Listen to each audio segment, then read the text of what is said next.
If you're ready to unlock more better days, to take control of your health, to push past your limits and unleash your full potential, then you're in the right place.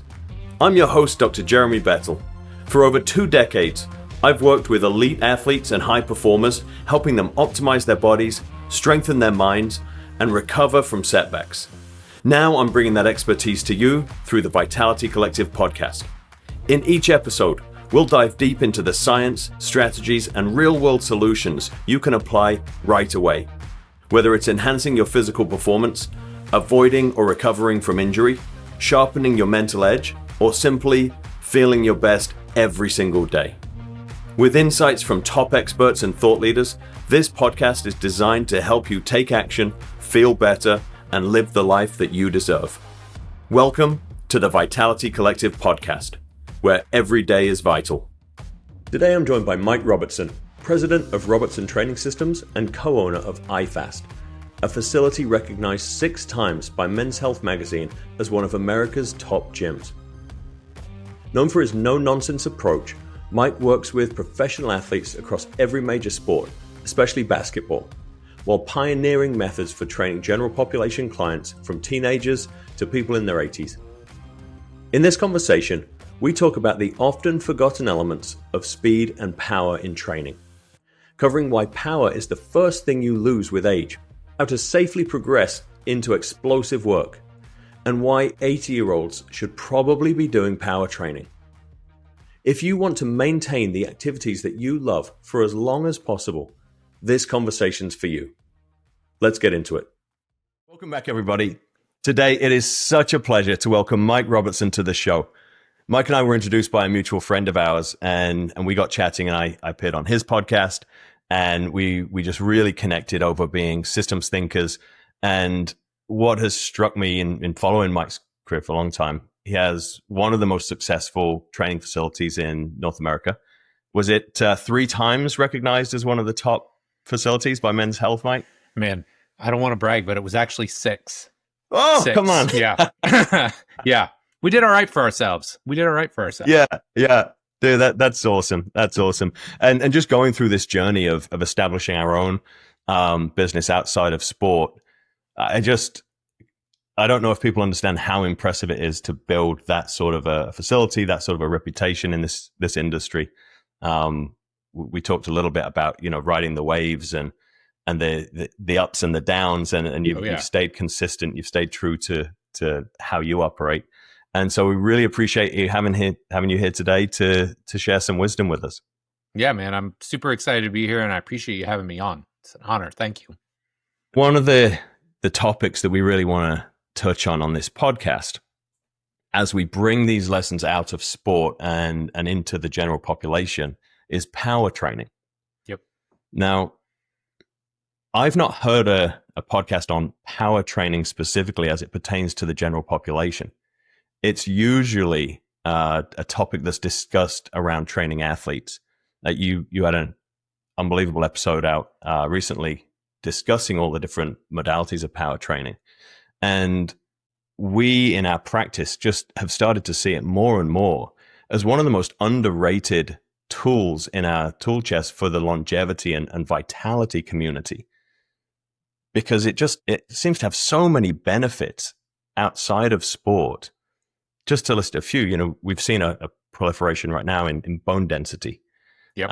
We've seen in fall prevention. You mentioned the term, and we'll dig into this in a minute, but eccentric rate of force development, right? If you can put the brakes on, you're probably less likely to fall. Yep. There's brain health implications, all sorts of stuff. So, Mike, if it's okay with you, I'd like to jump in right away with just some definitions around power training. Yeah, and I think I want to give a shout out here. I wish I could take credit for thinking about this so early on in my career, but I really lucked into power training as a whole, right? Because I was a strength guy.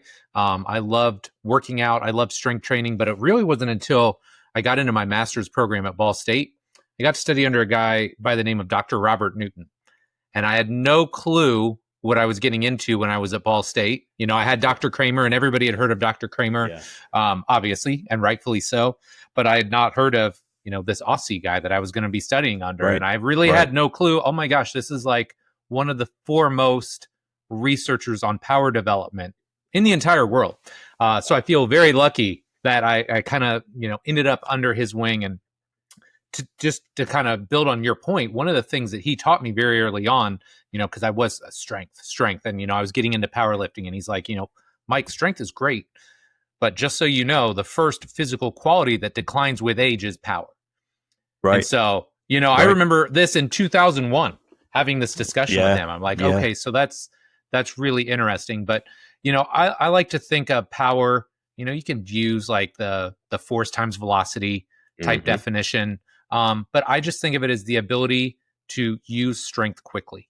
And that's probably a better definition for like the lay population. You don't want to nerd out and get into the physics of it, but a lot of the stuff that we do in the weight room is great, but it tends to be on the slower strength side of that equation. And so that element of adding some speed or adding rate back into, our movements, or in certain cases, our lifts, is incredibly powerful. And it's something that, quite frankly, just a lot of us haven't given a lot of thought to over the last, say, 15 to 20 years. Yeah, I think it's a really interesting point, isn't it? Because we're sort of told to expect these declines, whether it be the sort of rainbow graphs that you see, that your VO2 max is going to go this way, and your strength and your lean mass and all these sorts of indicators. I think power is a really neglected one, because I think we just stop doing stuff quickly. Absolutely. Right? When we're young, we run, we jump, we do all of this stuff, we play sports, and then we go get jobs. And sit at desks, and then still think we can go out and play sports at the weekend and do that safely and perform as well as we can. Yeah. And it's one of those things too, where like, if you do it right, and maybe not initially, but like, it's hard. If you're doing things fast and trying to be explosive, if you haven't done that in a while, it's like a shock to your system. Your body's like, yo, what are you doing? When you're used to, doing slow, heavy stuff in the gym, and then you start doing things fast and explosive. It is like a literal shock to your system. So I'm really interested to see, because, we are getting all this longitudinal data now, right? On lean body mass, on strength, on VO2 max. And I'm really interested to see, as we start to evolve and we start to get better with our own training programs, how long can we mitigate those negative changes for? So instead of this massive drop off at, say, 60, can we hold it off to 70, 75, 80? I don't know. But that's the stuff that interests me. And that's the stuff that, just personally, I'm trying to work through myself, right? I'm not a 25-year-old spring chicken anymore. So how long can I hold on to, the strength, the power, the athleticism, the conditioning, so I can, hopefully age as gracefully as possible. Yeah, I think we were having this conversation with someone the other day, but it's almost like, can we see a true expression of aging? Yes. Not something that's related to my lifestyle, my nutrition, where I see drop-offs in all of these things just because I stopped doing them. Right. But what would the actual drop-off be if we keep doing the things we're supposed to be doing? Yes. And, I think that you mentioned a comment there, if you do it right when it comes to power training. Because frankly, we're seeing a lot of very, very influential people coming into the public forum right now and telling people, okay, if you've got osteoporosis, the number one thing you should do is jump training. And as the intensity sort of ratchets up with this stuff, you said it's hard. Yes. But so does the injury risk as that happens, right? Yep. We made the comment before we got on that, I wouldn't start an NBA player on plyometric or jump training day one. Yeah. What does it look like for you to move people from day one? Maybe someone presents at a very low level and they come to you, to where they might be safe for this kind of training. Yeah, this is such a great question. And I'll give you kind of the rubric that I always take myself through, or the heuristic. I always come back to, what are the tissues prepared to do? So that's always kind of been my litmus test. And, I don't care what you did 20 years ago and you were a Division I athlete. If you haven't done anything in 20 years, your tissues aren't prepared to do things with high forces, high speeds, that sort of thing. And so this is where, it might sound like I'm talking out of both sides of my mouth, but hey, that slow, heavy strength stuff early on helps build the foundation, right? It builds those connective tissues, the tendons, the ligaments, it preps the joint surfaces, it gets you ready for those things. But then I think where a lot of people miss the boat is maybe they do the slow, heavy stuff for say 2, 3, maybe 6 months. I don't know how long it is. It all depends on your current level of fitness, how detrained you are, body mass, body fat. There's a lot of things that go into it. But even if you get to a certain point, that doesn't mean, okay, you've ticked the box. Now we're doing, high level max effort box jumps, right? Now there's a whole nother level of, okay, you did all the slow, heavy stuff to build the connective tissues. Now you have to do the same thing within that power, focus or that power emphasis. So, I mean, people are like, oh, you're really going to make me jump rope?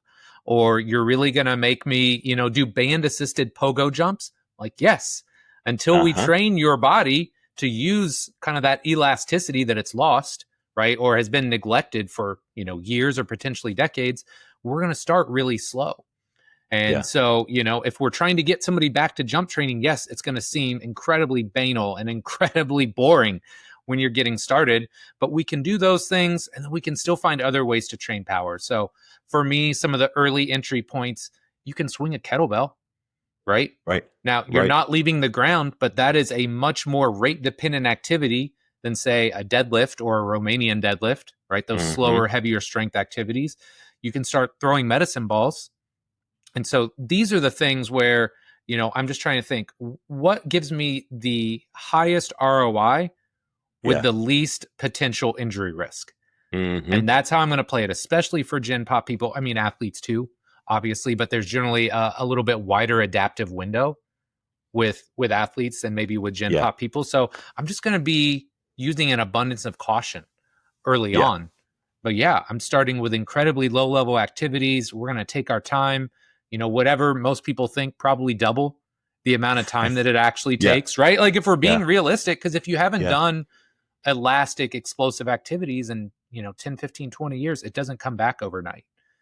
And so if you want to do it the right way, it's got to be this slow onboarding process.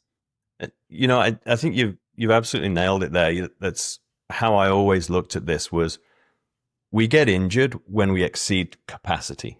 Yes. And that can mean capacity in force, direction, velocity, conditioning.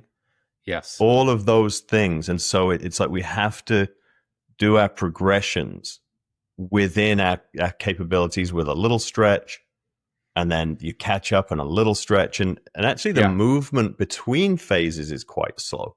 Yes. Much slower than people think. Like, okay, we did this last week. Surely we're moving on now. Well, no, we might be doing 8 weeks of this phase. Exactly. And because we're looking at this long-term adaptation. And the number one thing, certainly with this longevity crowd that we're in now, is avoiding injury. Yes. I think a devastating impact of a big injury is the detraining. Yes. It is the fact that it takes you out of your activities. It takes you out of your social circle. And so we've really got to be a little more thoughtful than just, okay, go jump training. Right. Yeah. And I think this has been one of the biggest shifts maybe for me, or one of the ways that I've really strove to improve my programming over the last 10 years is, athletes are kind of easy. They can kind of adapt. Most high level athletes can adapt in that 3 to 4 week window, but most Gen Pop clients cannot. Right. And so one of the things that I've done a lot more over, say, the last decade is really tried to string out, 6 weeks, 8 weeks, giving them longer time to not only learn the exercises, right? Because just neurologically, they aren't wired, Correct. I am not as well wired as my guy that's going to go play professional basketball in China, right? Like, I think that's pretty, understandable. But I need more time to figure out an activity, to learn how to do it effectively, to, load all of the right areas of my body. And so you need more time, not only to learn the movements, but then to get that actual overload or that adaptation that we're seeking, and I understand so many people, it's like, we're in this ADD society, right? Where it's like next thing, next reel, Yeah. Well, okay, that's fine. But when it comes to the weight room, it's all about the adaptation. That's what I always come back to. If you're not getting the adaptation, then you're probably not getting the result that you want. Yeah, exactly right. And I want to touch on something you said there. We talked about a progression from stabilization, strength into power. Yep. But you talked about learning the movement also. And I'd like to touch on this movement competency piece. Yep. So I think above the tissue adapting to the stimulus we're applying to it, now if we zoom out and think of the system, where might those breakdowns and injury risks and energy leaks be as we learn movements? Can you touch a little bit on that and help people understand what that might be and where we might be going with that? Yeah, this is definitely something I've thought a lot about here lately, because I'm going to use an NBA example, right? Because you spent time in the NBA and I work with high-level basketball players, and I'm always watching what's going on, right? And I feel like years ago, the ACL, right, was like the big injury, right? You know, fast forward to the last couple of years, it's been the Achilles, right? We're seeing more Achilles than ever before. And so now, I don't know if you paid attention this year, but there's like 8 or 10 really high-level guys that are dealing with hamstring issues now. Right. Yep. Right. And so I think one of the mistakes that we make as an industry is we get too myopic in our approach. Yes. Right. Yes. It's like, hey, there's this muscle or there's this tendon. I'm going to fix that. Right. And so what it ends up doing, right, if you don't have a system or a framework to look at movement through, you're just zoomed in on the next thing. Right. Well, how do I fix this Achilles? How do I bulletproof this Achilles? And now next thing you know, now we're looking at a rash of hamstring issues. So I think this is where the best practitioners are constantly zooming in and they're zooming out. Right. So they're zooming in on those areas of potential injury. Right. And we all have them. Right. If you've trained long enough, you know, hey, oh man, my calf is my Achilles heel, my knee, my lower back, my hip. It's part of training. Right. And part of, you know, figuring out your body. And athletes have those too. But I think the best practitioners are constantly finding this balance of zoom in. Hey, how do we address these local issues? How do we do, maybe it's isolative work, very specific tissue prep for that area, mobility work, whatever it is. But then we also zoom out and we try and understand the movement as a whole, right? It could be a squat, hinge, lunge, whatever. But hey, when they're doing that movement, what deficiencies do they have? And so it's this contrasting style of you're never so caught up in like the system is everything. Yeah. And you don't respect like the individual joints and tissue level stuff, but you're also not so fixated on just this one little area of the body that you're missing the proverbial forest for the trees. Yeah. And so I think, I don't know if that really answers your question, but that's how I kind of think about it. It does as well. You know, I think we hammer a lot on the goal as well. Yes. Right. So if the goal is basketball, and this applies to the Gen Pop as well. And people aren't thinking of this because you want to go and play pickleball at the weekend. You want to play tennis, pick up hoops. All the people have these goals. Yep. The demands of basketball are the demands of basketball. It might look a little different for you on a Wednesday night at the YMCA than it does for our guys in the NBA, right? Like the result might be different, but you're still jumping. You're landing with multiple times body weight. Yeah. I'm about to start on a running program. So I'm going through this program of I haven't run for 20 years. Yep. My tissues are not conditioned for this. And I'm a weight training guy, right? And so it's one of those deals that I'm going to be dropping weight. I'm going to be trying to minimize like forces coming through my body. Yes. So I think that system must include what are we going to be training for? Absolutely. And therefore, what might the breakdowns be? Yes. Can I give you a really funny story? I would love one. This is great. So a couple years ago, my daughter's super into soccer. And so when she really got into it, she'll be like, well, why don't you really play, Dad? She's like seen me like at practices, like, cause I was coaching at the time and I, knocked the ball around. I was like, well, I don't know. I just haven't really played much. So I made it a goal. It's indoor season at the time, right? I'm like, I'm going to go play, So I do like a little ramp up phase and, okay, it's go time. I got put on the old and slow field. Like literally there's 2 fields, right? I'm on the old and slow field, which is perfect for me because there's still guys that played like Division I soccer. Okay. Yeah.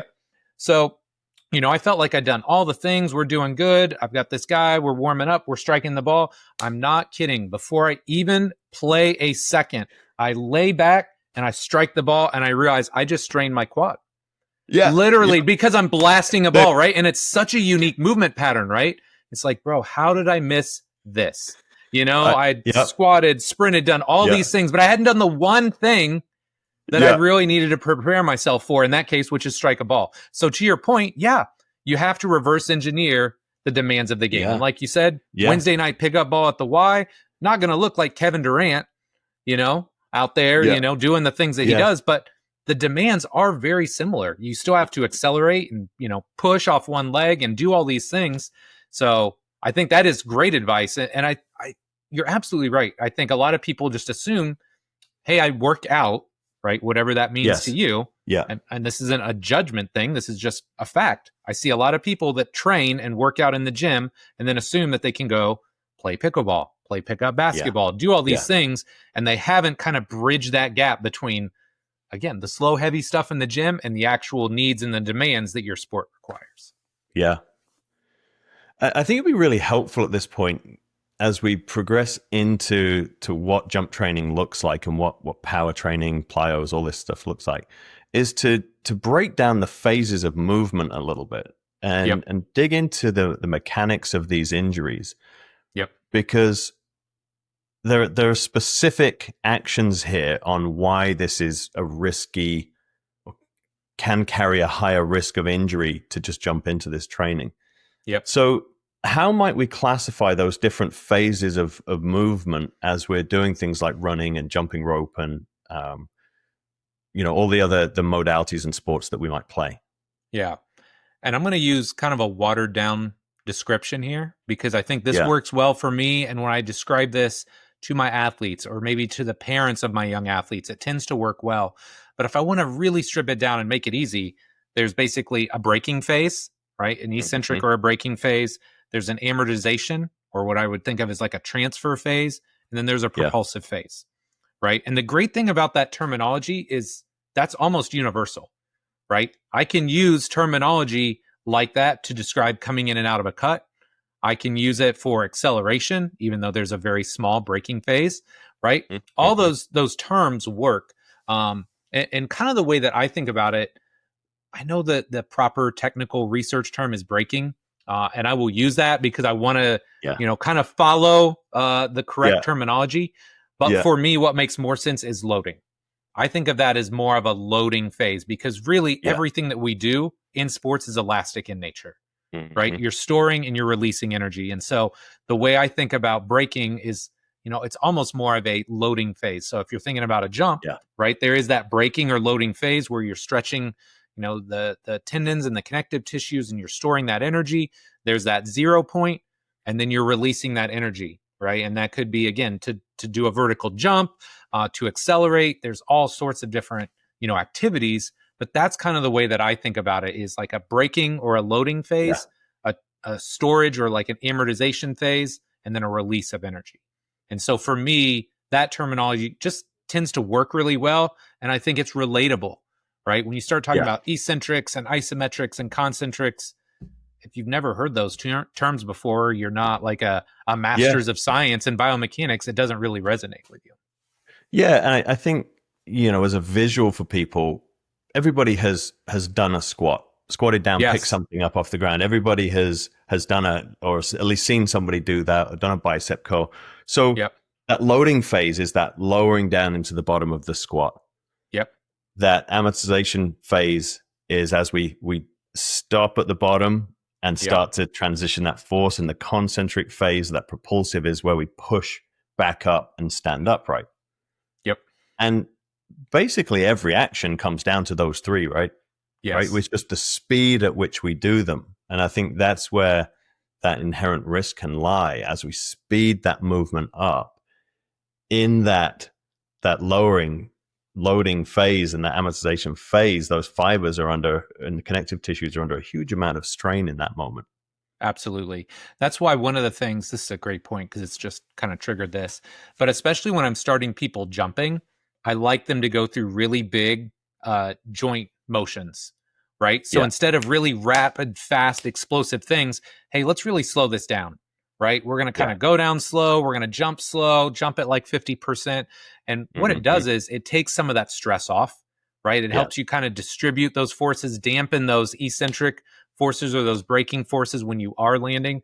So you're just trying to like kind of, again, ramp the body up and prepare it for those fast, not only explosive actions, right? Or those propulsions, but also those landings. And I think that's one of the things that, you know, you mentioned my podcast with Eamon, and, you know, he's obviously citing Verkhoshansky, but like impacts, that's something that I don't think enough people recognize. And that term really I think it really carries a lot of weight, right? Because it helps you understand, hey, a box jump it's a different activity than jumping and landing, right? Because there's minimal impact, right? It's like you're raising the ground up.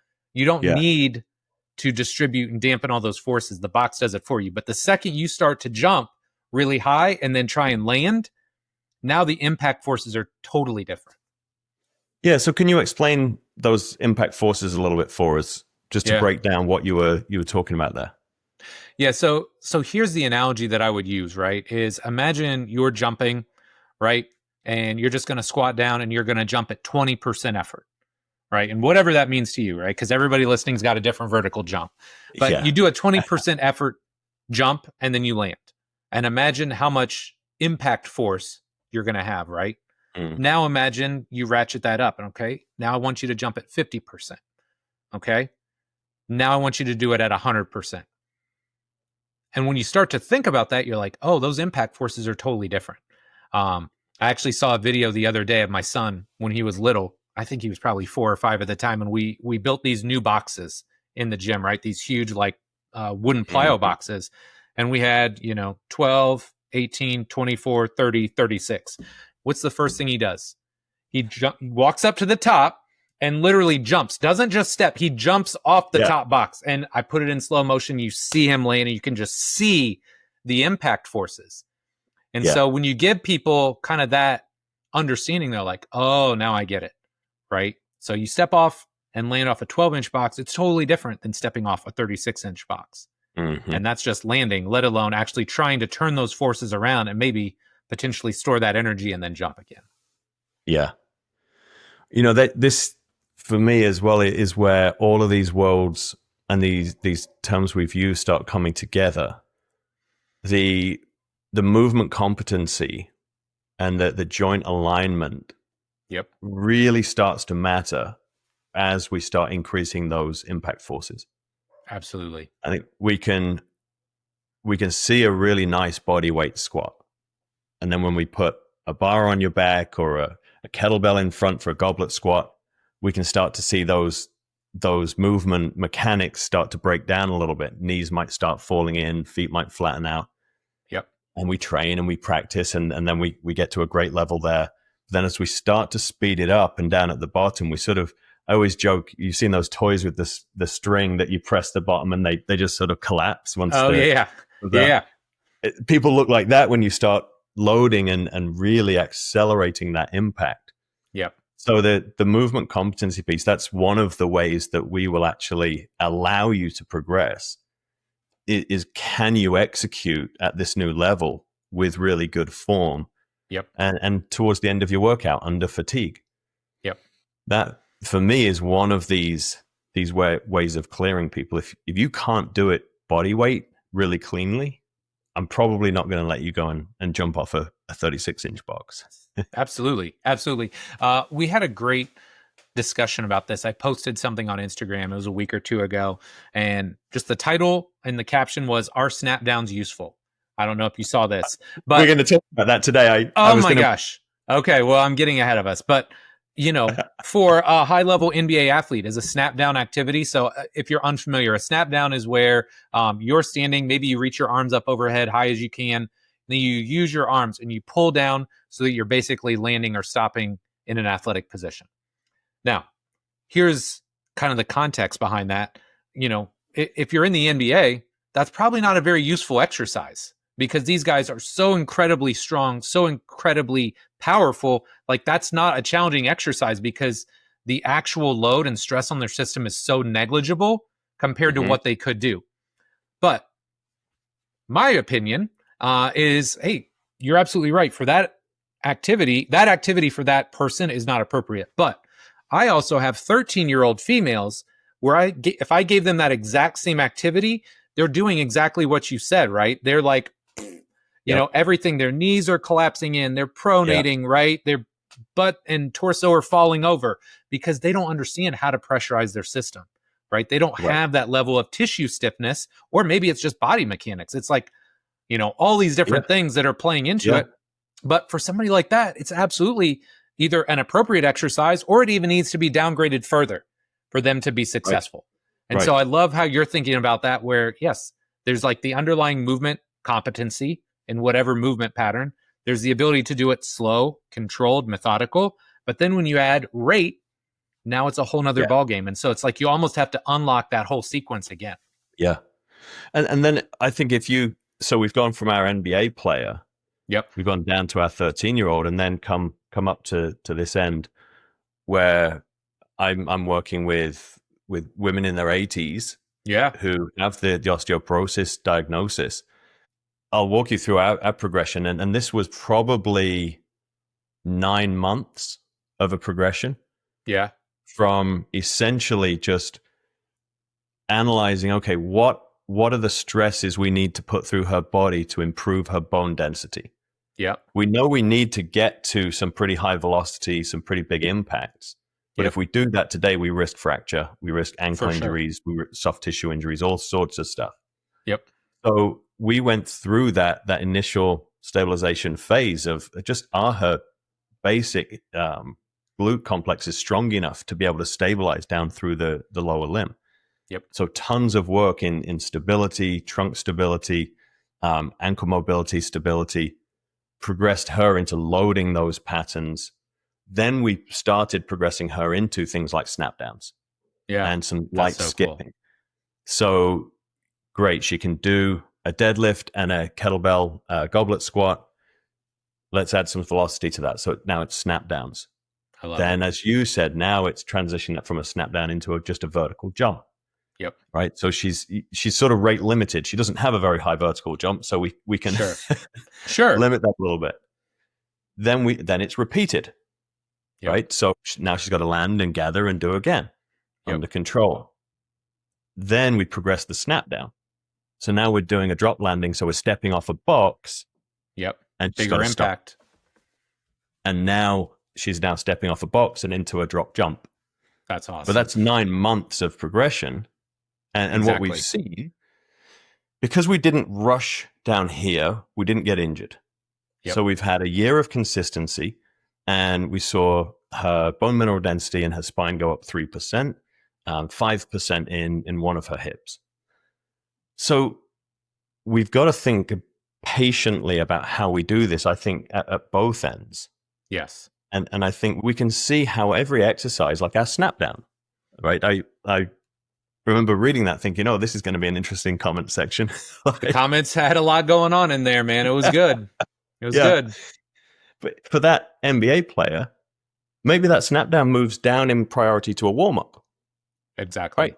Just a great way to get him warm in practice, to start things firing at lower intensity, get him controlling, and then he can progress on into the higher order things. Yep. So just there's not inappropriate exercises that are too easy for people. That's not his training stimulus. Absolutely. That's a great way to put it. Yeah. The way I always think about it is, I don't think, and I reserve the right to be wrong here, but I've said this for probably close to 10 years now. I don't think Gen Pop training should look that much different than athletic training. Yeah. The biggest difference are maybe the complexity and the progressions that you get to, right? Because there's a reason somebody plays in the NBA or NFL or Major League Baseball, right? Like neurologically, movement capacity wise, they're on another level. So maybe it's the complexity, but then the biggest other differentiator really is intensity, right? Yeah. So your 80-year-old, if you can get her to do a vertical jump in some capacity, that's a huge win. Intensity wise, it's never going to look like an NBA player, but that's okay.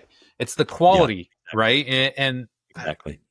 If you remember the old, I think it was like Schmidt-Bleicher, right? He used to talk about, hey, even like a heavy load, like if you move a heavy load fast, or it's the intent to do something quickly. Like it's the impact that it has on your brain and your nervous system. It may not look fast. We had an 80-year-old doctor.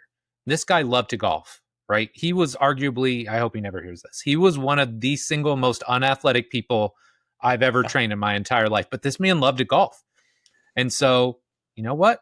We threw medicine balls, right? It's a little 2-pound medicine ball, and he threw it against the wall. And if you saw it, there was nothing fast or explosive about it. But you know what? It was the intent behind it, because that man was going to go out and play 9 holes of golf the second he left our gym. Right. So I think that's something we always have to remember. Like when you're 20, oh man, this old person, they're not very strong. They're not very fast. Well, trust me, when you get to be 40 or 50, you don't feel as strong or as fast as you did anymore either. So just understanding that intent is really impactful. And that's arguably the most important part of this is, are they trying to do something fast? Yeah. So, and that's a really important piece that connects directly into longevity for me. And it was an underrated piece as I came out of sport into this world, but very quickly, as we started saying, okay, what's the sport we're training for now? And in some people, it's don't fall. So what does a fall look like? You don't just stand here and lose your balance and fall over. Right. Generally, you're walking and you trip, right? So you can lose some ability to lift your toe as you initiate gait, as you age. So you catch your toe on a rug, cracking the sidewalk. And this happened to this same individual. Walking in Manhattan, caught a toe. Yeah. So the mechanics of not falling down are, do you have the power and the reactivity to be able to lift your leg? Can you get your foot out in front of you? Yep. And then can you apply those brakes, that eccentric rate of force development that we talked about? Can you put the brakes on and absorb that force so that you don't follow momentum and down to the ground and cause an injury? So power training, can you apply force quickly, really looks like a longevity activity. I think we bring it out of sport and start putting into, for an athlete, that might be, can you stop and change and go in another direction? As you start getting into this longevity world, can you just stop and not fall down? Yeah. Really, really critical piece of this. And she was able to execute that. That's awesome. Right? She caught herself, she didn't fall, and her family turned and pointed at her and was like, there's your training. Yeah, no, that's cool. That's cool. Yeah, and I think so much of it too becomes, okay, as they get older, how creative can you be as a coach, right? Because their training's not going to look like an NBA player, right? Like they're not going to do power training like, somebody that, is 6'5" and jumps 40 inches. But, okay, now can you find ways to, maybe your snap down, they can't do it because they can't balance, right? Okay, could you give them a suspension trainer to hold on to? Right. Could you put them in a rack so they have hand supports? And now you can train, the deceleration and that braking, but they have the external support to where they feel comfortable and confident doing that. Exactly. And I think this is really like, whether it's little kids, so at like this end of the spectrum, or like, really old people, like a big part of it is like the little micro progressions, right? You don't get to go from like, goblet squat to 2 kettlebell squat to, front squat. Like a lot of times it's those little micro progressions that really help you smooth the transitions, right? And I think that's what like the best program designers do. This is my bias, but it's like they have all these little micro progressions in between A and B and C that make the transitions that much smoother. That's such an invaluable point. And I know we do have some coaches and some practitioners who listen. And I thought with the diversity of my career, but also being in pro sport, where you think you're going to be in the world's best facilities every day. Actually, you're in a hallway in Winnipeg with a bag of bands. Yeah. It's just the reality of it. And you have to do your thing. Your diversity and your ability to think and be adaptable, where a lot of the people who have come to me have sort of been spat out because people lose what to do with them. They try something, it doesn't work. They try something else, they've got pain. So it's like, well, okay, well, we'll just move on. Yeah. But Yeah. how can you up or down regulate that activity that you're trying to do to where the individual can do it? Yes. You know, we've even had people couldn't do a standing rear delt fly, still created pain when they sat down. So just having somebody lay on their back, right, and do a Yes. rear delt Yes. fly for bend, you know, we still need to do the movement. We would like it to be integrated into the whole system, Yes. but we have to do it. And so now they're back up after several weeks to where now, okay, they can integrate that into a standing position. So how far down can you take it, and how slowly can you be patient enough to progress it at a rate that's right for them, not for your goal for them? Yeah. Yeah. I think two ways to address this or to think about this. And again, this is probably more for practitioners, but if you're somebody that's listening to this and wants to apply the principles, like we're not inventing new movements, right? There's squats Mm-hmm. and push-ups and lunges and hinges. There's those Yeah. patterns that I think we can all relatively agree on. The two things that really help you regress things better is number one, taking away gravity, right? Or reducing the influence of gravity. So instead of being up against gravity, which is always acting on us, you talked about, hey, let's just put him on his back, right? This is Right. where, hey, maybe a leg Right. press machine comes into play, right? Like if they can't figure it Mm-hmm. out, whether it's motor control wise, complexity wise, it's just their tissues aren't strong enough to do a body weight squat. Okay, great. Yeah. Let's put you on a leg press. Let's build up tolerance.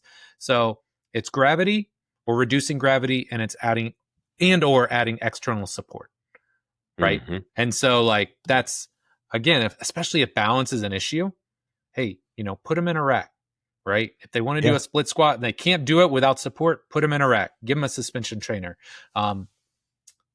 Quick shout out to two of our guys that worked at IFAST, but Jay Chung and Dave Schock.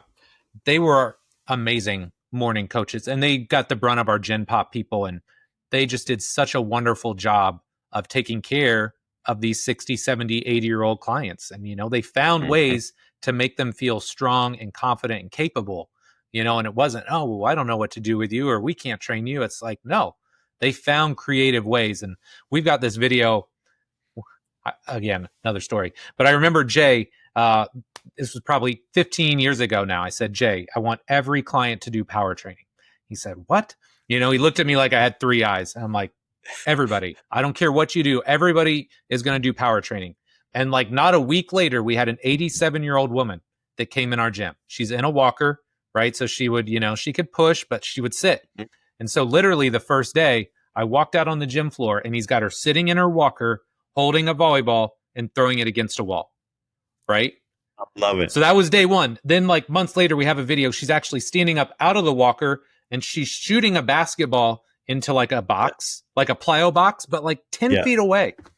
Yeah. So, it's just like finding ways that they can be successful. And then like you alluded to, it's, hey man, it's probably not going to be a 4-week program, like Exactly. you may have a 4-week program, but that 4-week program is baked into an annual program to get them from where they're at to where they want to be. Yeah. Yeah. And holding the line as the coach, right? Especially when you're 8 weeks in and you're with a 55-year-old guy who was a college basketball player who wants to be a 20-year-old college basketball player again. Yeah. Holding the line is hard. Yeah. And I have to check myself in those moments. Even with some of my 80-year-old clients, it's my impatience to make progress. Sure. Absolutely. And I have to check myself and like, we're not ready. Yeah. Right. We have to keep people within what they can do. And what I mean by that, I don't just want to keep people where they're at. I mean, like, we can't stretch them to where they're going to get injured. No, absolutely. Right? Absolutely. We give them a challenge. We let them recover. We give them a challenge. So I love that approach. And I think the more we can challenge people with power, the confidence it gives you, because the world is a reactive place. Yes. So if you get bumped and you're not used to, with your upper body, throwing something and being able to react through your core and down into the ground, you're a little unconfident in the world. Whereas if you're robust and you're catching medicine balls and throwing in rotation and and throwing a basketball 10 feet. You're having to integrate your whole system to create that movement. So Yes. that the neurological effect, and I mentioned at the start, like the power of this for the brain, your actual brain health and your nervous system connectivity is just huge. You know, the other thing that we've found over the years, and it was kind of a byproduct, but as we started doing more and more of this, right? And whether it was throwing medicine balls, pushing a prowler fast, right? Mm-hmm. Adding in jump rope, progressing people to box jumps, it was kind of like this awesome byproduct where people were like, this is just so much fun, right? Yeah. There are people that genuinely love just slow, heavy strength training, right? Like that's why they go to the gym. That's what they want to do with their trainer or coach. And that's cool. But a huge segment of our population was like, this is just so much more fun, right? This is so different from what I've done with trainers or coaches in the past. So I feel like that's like this ancillary benefit. Like we know all of like the health benefits that they're going to get from that, or that they'll accrue from training this way. But now if they're enjoying it, dude, they're going to stay around forever. So it's pretty cool. It's pretty cool. Yeah. And we always tell people, find stuff you enjoy doing. Yeah. Because you'll keep doing it. Yes. If you just hate running, you're probably not going to keep doing it. Yes. Right. Absolutely. So if you can find ways to make this entertaining and to also see people how they want to be seen. Nobody wants to be treated like they're frail and fragile. Yep. Like if we let people progress their weight, let people progress in their plyos. We'll do it in a smart and an injury-free way, but I think it helps people be seen and not feel so fragile when everybody's not sort of really careful around them in the gym, right? Right. Yeah, one of the things that it took us a long time to figure out at IFAST was we had this really interesting mix of, we have young athletes, we have professional athletes, but we've got, the Gen Pop CEO, CFO, lawyer, doc, whatever. We have the retired people. And so like we had this marketing guy that worked with us forever. And he's just like, I'm just trying to figure out like, how do I describe this? What is this? Cause like, there's not another gym that I know of that's like that. Yeah. And one of the things that he ended up describing it as is, you want to come here so that you can do that. Right. Or I can't remember the exact tagline now. But it's something to the effect of nobody that came to IFAST was there just to lift weights. Right. And I think this will resonate with a lot of people. Right. It's like, no, they're not there just to lift weights. They are there because they want the stuff that they get from the gym to carry over to something else that's more meaningful or impactful in their life. Right. So some of the examples, we have like a 70-year-old guy that loves to hike. He goes on these crazy, like 1 month hikes every year. So he lifts so he can go hike. Nisa, who is our office manager, she's like our kind of like gym mom, right? She doesn't work out because she loves to work out. She loves to garden. So she comes and works out because now she can garden all day. She can pick up the 50-pound bag of rocks. And so that was what they ultimately tied this to. It's like, hey, people love this gym because they understand the gym isn't the end goal. It's not to just bench press 225 or squat 315. It's, hey, I come here because there's other things, and IFAST allows me to do those things at a higher level. Basically, that's what we created this for, and I would extend it as that's what we do for athletes. Yeah. Right. If you view the activities that you love to do, whether you're a pro athlete or Gen Pop, you're training for that. Yes. And that's the progression here is we're training you for these activities, and it's these activities that will keep you alive. Yes. Right. If you keep gardening, you'll keep moving, you'll keep going through big ranges of motion, you'll keep enjoying time with your friends and family, having the social connections. It's once we lose that middle piece, once we lose the thing we love, our health starts to deteriorate, our longevity is now compromised, but our vitality, our enjoyment of life. Yes. That's our mission is we want to keep you doing the things you love as long as you want to do them. Yeah. Well, how many people do you hear of once they have a major injury, right? Or they retire, whatever, I don't know if they just lose like they lose the enjoyment of living, whatever, but how often do you hear they pass away very shortly after? And so Yeah, I think you're exactly. absolutely right. That's one of those things where the longer we can do the things that we love and enjoy and that we're passionate about, the longer and happier and healthier of a life we're going to have. Yeah. And if you think about like what are the things that are coming to get us, right? There's cognitive disease, there's metabolic disease of dementia, there's diabetes, there's cancers. Like, essentially, the number one prevention for all of those is training. Yeah, right. Right? Like with so many like physicians coming into this world with medicine 3.0 and all these things, we tried to apply medicine to those problems, even proactively. Yep. And they're still about a quarter as effective as like the worst exercise intervention. And that's for me, again, if we link it all the way back like into why power training is important, is because none of these activities that you love doing are slow. Yeah, absolutely. Right? If we're hiking, we're having to decelerate down hills, we're having to climb up hills. If we're pickleball, we're stop start. Yep. You know, if it's your 40-year-old ish, maybe 44-year-old guy who just left sport who wants to start running. Yeah. Yeah. like for me, we're in that age bracket of the highest risk of Achilles tear because we still think we're 20 and we go out and we we ask the body to do these things and we can produce force still is the problem. Absolutely. Right? That's the dangerous thing, right? But the tissues aren't prepared for it anymore. Exactly. Right? Exactly. Yeah. So I think that's where the power really does come in. Yeah. Agreed. You know, it's such an important modality. It's something that we can't forget, right? It can't be like thrown to the wayside. It's got to be something that we're proactively trying to get into our workouts. Mm-hmm. Yeah. And guided by experts. Yes. You know, I think it's on us as professionals to know how to safely do this. Yes. There's a huge responsibility in the messaging here, right? Yes, I want you jump training. Yes, I think it's great for osteoporosis. Yes, I think it's great for fall prevention. Do not go and do it today if you haven't done anything previously.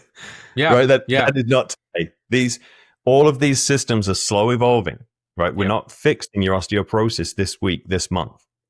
This is a long process. See it as a long process. Get coached by someone who's an expert. I have a bias towards people who work with athletes because they know how to do it for the most part. Yep. And so that's where I'd be. I'd be down at your facility getting coached by someone who is coaching athletes all day and then coaching me. Yep. Right? Because I want to go through the same system. Yep. If you're listening to this and you're unsure of maybe where to start and maybe you just don't have access to a coach, but you wouldn't go in the gym and max out, right? You wouldn't, I haven't worked out in months and test your squat max, right? Well, the same thing goes for like your fitness testing, right? You're not going to go in and just crush yourself with a VO2 max the first day. The same thing goes for your power training as well. If you haven't jumped in 10 years, don't go out and see how high you can jump your first day back in the gym, right? Ramp up, do it the right way. And like you said, if you're playing the long game, just try and stay healthy. Stay healthy, keep training consistently, and good things will happen. Yeah. That's a great place for us to go to. Every episode, we do 3 takeaways. Okay. I would love to hear what are your 3 takeaways for people who are looking to start their journey with power training. I would say number 1, be honest about where you're starting from, right? And I always tell people the first day you're in my gym, I have no preconceived notions. I don't care, what your body looks like, how flexible you are, how strong you are. All I'm trying to do is get a baseline for where you're really at, right? Because if I know where you're really at and then you tell me where you want to go, then we just reverse engineer the program to get you there. But we got to get an honest baseline. And so I would say that's number 1, right? Be honest about where you're at and be okay with it. Number 2, start with a smart foundational program to ramp up the intensity, right? Yeah. So again, if you have not done anything in 20 years, don't go out and test your max effort box jump your first day in the gym or see what your 10-yard dash is, right? And then wonder why you pop a hamstring. So again, get clarity on where you're at, where you want to go, and then either yourself or with the help, preferably, of a trusted expert, create a plan that's going to help you ramp up. And then I think the final takeaway I would say is, if it's important, it's something you need to train forever. Okay. And this is something where I just don't want this to be a fad. Again, I'm 25 years out from that conversation with Dr. Newton. I'm 15 years out from mandating that everybody at IFAST does power training. But if it's important, we need to find ways to get into our program every week for months and hopefully years or decades on end. So don't make this something where, I'm excited, I'm going to do it. I'm going to do, my jump ropes or whatever it is. And then 2 weeks later, forget about it. If it's important, we have to keep it in our program over the long haul. Those are fantastic. And I feel like maybe you were talking to me on a couple of those. Maybe. Sometimes I'm talking to myself. All right. Yeah. Make sure I'm getting that in there. Yeah. That first one's really tough. Like being okay with where you're at. There's a lot of ego involved. There's a lot of things you bring to the gym. But like nobody in the gym knows who you are. No. Right. You know what you used to be able to do, but nobody in that new gym does. Yes. So you could get back that way, but go easy. Right. Well, just do it. Yeah. It is hard to untether your ego, especially if you have, lifted a certain amount of weight or performed at a certain level. That's why sometimes it's way easier to start with the 35, 40-year-old male or female that's never really trained before, because they don't have those preconceived notions. It's only up for them versus, man, I played, at this level of sport or whatever. And, okay, well, but also that was 10 years ago and you haven't done anything since you sat behind a desk. So, hey man, it is what it is. And I think that's part of the trainer or coach's job, right? It's okay. Exactly. Like, I'm not judging you, right? This is where you're at. Now let's just create a program that gets you to where you want to go. And it's going to take time. It's going to take consistent effort on your part. But if we work together and we collaborate on this, I'm sure that we can get you to a better point. Yeah. Beautiful. Mike, where can people find you and follow along and learn more from you? Yeah, probably the best place is just the website, robertsontrainingsystems.com.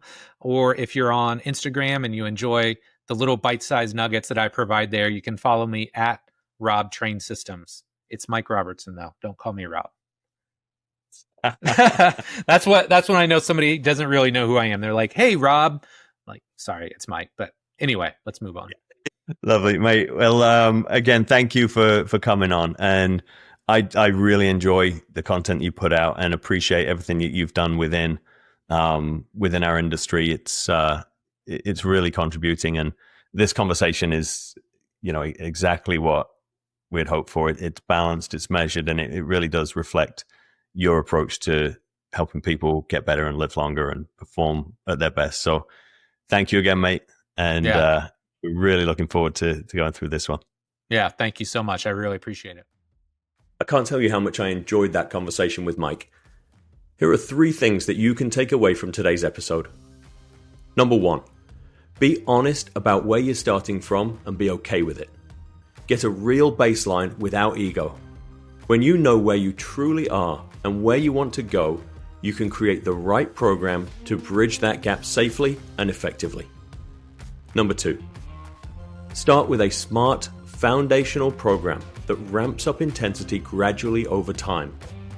Build your foundation with strength work first, then progress through lower intensity power activities before advancing to high impact movements. Don't test your limits on day 1, especially if you haven't trained in years. Number 3, if power training is important for your longevity, you need to train it forever, not just a few weeks. Find ways to keep power work in your program every single week for the long haul, because maintaining this quality is essential for doing the things that you love as you age. If this episode resonated with you, the best way to support the show is to follow us wherever you listen to your podcasts, leave a rating or a review, and share the episode with someone that you think could benefit from hearing this message. It makes a real difference in helping us reach more people. You can stay connected with us on Instagram, LinkedIn, or YouTube at Vitality Collective Performance, where we share additional insights, behind-the-scenes content, and updates on upcoming episodes. To learn more about the Vitality Collective and the work that we do, visit www.vitality-collective.com. Thanks for being here, and we'll see you next time.